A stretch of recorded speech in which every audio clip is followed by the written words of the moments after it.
Olá, tudo bem? Vamos conhecer a corrente alternada e ver o que ela tem de diferente em relação à corrente contínua. Na aula 1 deste curso você viu que a tensão elétrica é a diferença de potencial que existe entre os dois polos das pilhas, das baterias, na tomada de sua casa e por aí vai. E corrente elétrica é o deslocamento de cargas dentro de um condutor quando existe uma diferença de potencial elétrico entre as extremidades, ou seja, quando existe tensão elétrica. E na segunda aula você já viu que existem dois tipos de tensão: contínua, que é a tensão das pilhas, das baterias, das fontes de alimentação, e alternada, que é a tensão da rede, por exemplo. E isso veremos em outra aula. E aqui na aula 10 você vê o que é corrente alternada e o que ela tem de diferente em relação à corrente contínua. Temos aqui uma fonte de tensão representada por esta bateria, que vai alimentar esta lâmpada, formando assim um circuito bem simples.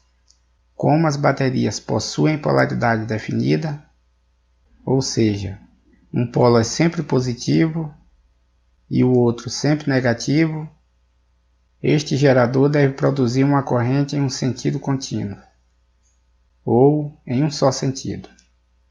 Então, corrente contínua mantém sempre o mesmo sentido de circulação, e a tensão contínua que a produz encontramos entre os dois polos das pilhas, das baterias, fontes de alimentação, e aqui uma fonte de tensão a partir da rede, que vai alimentar esta lâmpada, formando assim um circuito.